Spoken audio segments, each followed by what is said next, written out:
नमस्कार, सुबह के 10 बजने वाले हैं। जी न्यूज पर आपके साथ मैं हूं पूर्णिमा मिश्रा। बहुत बहुत स्वागत है आपका। बुलेटिन की शुरुआत हम कर रहे हैं देश और दुनिया की 50 बड़ी खबरों के साथ। यूपी के पूर्व मंत्री गायत्री प्रजापति लखनऊ के आशियाना इलाके से गिरफ्तार हुए। पुलिस पूछताछ कर रही है। अब से कुछ ही देर में कोर्ट में पेशी होगी।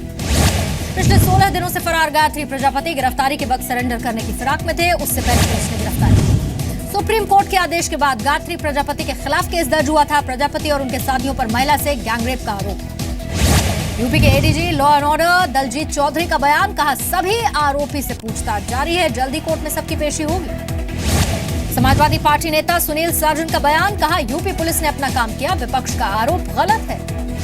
बीजेपी नेता योगी आदित्यनाथ का गायत्री प्रजापति की गिरफ्तारी पर बयान, कहा अखिलेश की वजह से गिरफ्तारी से बचे हुए थे प्रजापति, सत्ता बदलने के बाद हुई कार्रवाई। गैंगरेप मामले में कल 3 अन्य आरोपी भी गिरफ्तार हुए थे। बेटे और भतीजे को हिरासत में लेकर पूछताछ की गई थी। एन बीरेन्द्र सिंह के नेतृत्व में आज मणिपुर में बीजेपी सरकार का शपथ ग्रहण, 32 विधायकों के समर्थन का दावा। नॉर्थ ईस्ट में बीजेपी की तीसरी सरकार बनेगी। आज इंफाल में रोड शो करेंगे बीजेपी अध्यक्ष अमित शाह।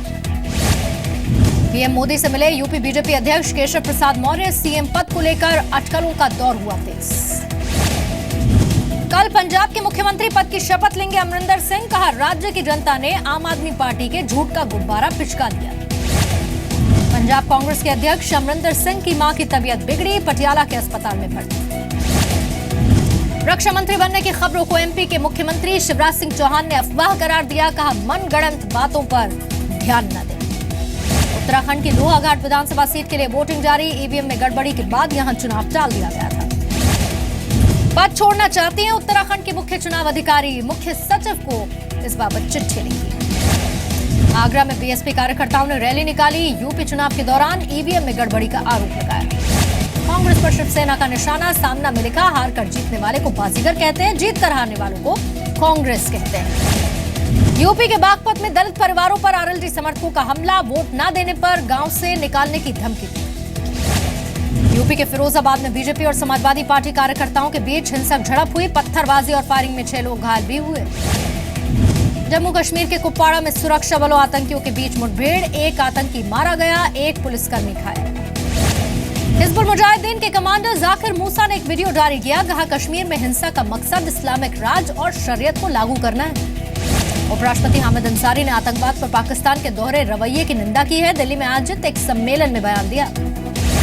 पठानकोट एयरबेस एक बार फिर से अलर्ट पर है। पंजाब पुलिस और सेना के जवान सर्च ऑपरेशन कर रहे हैं। एमपी के शाहजहांपुर में ट्रेन ब्लास्ट मामले में एनआईए जांच के आदेश, आज मध्य प्रदेश पहुंचेगी टीम। कैग रिपोर्ट पर कांग्रेस ने आरोप लगाया, दिल्ली की जनता को धोखा दे रही है केजरीवाल सरकार।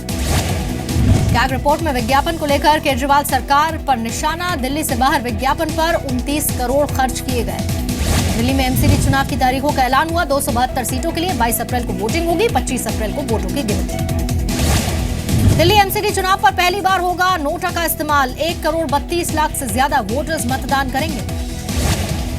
आम आदमी पार्टी और कांग्रेस की मांग पर चुनाव आयोग ने कहा बैलेट से वोटिंग कराने के लिए समय काफी कम है। आम आदमी पार्टी के नेता दिलीप पांडे ने केजरीवाल को चिट्ठी लिखी, कहा बैलेट पेपर से एमसीडी चुनाव हो। स्वराज इंडिया की याचिका पर आज दिल्ली हाईकोर्ट में सुनवाई। पार्टी के सभी उम्मीदवारों को एक चुनाव चिन्ह देने की मांग। पेंशनर्स का बायोमेट्रिक वेरिफिकेशन नहीं करेगी दिल्ली एमसीडी। लोकसभा में गृह राज्य मंत्री हंसराज अहीर ने इसकी जानकारी दी। एमसीडी चुनाव में युवाओं को टिकट देने के फैसले को मनोज तिवारी ने सही बताया, कहा आम राय से फैसला लिया गया। कांग्रेस ने दिल्ली में डेंगू का मामला उठाया, कहा राजधानी में 409 मौत हुई, रिव्यू कमेटी ने सिर्फ 60 की पुष्टि की। दिल्ली में जेएनयू छात्र की खुदकुशी को लेकर हैदराबाद में प्रदर्शन, यूनिवर्सिटी के छात्रों ने इंसाफ की मांग की। 4 दिन की छुट्टी के बाद आज फिर से महाराष्ट्र विधानसभा का बजट सत्र शुरू होगा। किसानों की कर्ज माफी को लेकर हंगामा मुमकिन है। किसानों की कर्ज माफी को लेकर विपक्षी नेता धनंजय मुंडे का शिवसेना पर निशाना, कहा मुद्दे पर गंभीर है तो सरकार से अलग हो जाए। नासिक महानगर पालिका के मेयर पद पर चुनी गई बीजेपी नेता रंजना मानसी, पार्टी ने कहा बेहतर काम का भरोसा। राजस्थान के चित्तौड़गढ़ में जंगल की आग से हड़कंप मचा, बड़े नुकसान की आशंका है। एमपी के उज्जैन में हादसा हुआ, बस पलटने से 35 यात्री घायल हुए, 5 की हालत गंभीर बनी हुई है। यूपी के मुरादाबाद में एक बिल्डिंग की छत गिर गई, हादसे में 3 बच्चे घायल। दिल्ली के नेपसराय में 5 साल की बच्ची से रेप, मेडिकल जांच में पुष्टि हुई, आरोपी पड़ोसी गिरफ्तार हुआ। दिल्ली के गोविंदपुरी में 7 साल की बच्ची को अगवा कर रेप, अस्पताल में भर्ती, हालत गंभीर। दिल्ली के प्रहलादपुर में वाटर टैंक से मिला 6 साल की बच्ची का शव, पोस्टमार्टम के लिए शव भेज दिया गया।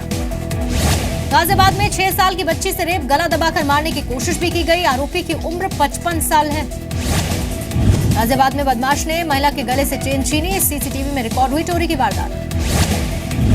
यूपी के मुजफ्फरनगर में एक युवक ने मां बेटी पर चाकू से हमला कर दिया, बेटी ने शादी से इनकार किया। बिहार सेक्स स्कैंडल के मुख्य आरोपी निखिल प्रियदर्शी को लेकर आज पटना पहुंचेगी पुलिस को कई राज खुलने की उम्मीद है। गोवा में 28 साल की आयरिश महिला की मौत हुई, दक्षिण गोवा के कानाकोना बीच से मिला शव, एक आरोपी गिरफ्तार हुआ। इलाहाबाद के बमरौली में एयरफोर्स का हेलीकॉप्टर क्रैश हुआ, हादसे में दोनों पायलट सुरक्षित, रूटीन ट्रेनिंग एक्सरसाइज के दौरान हादसा हुआ।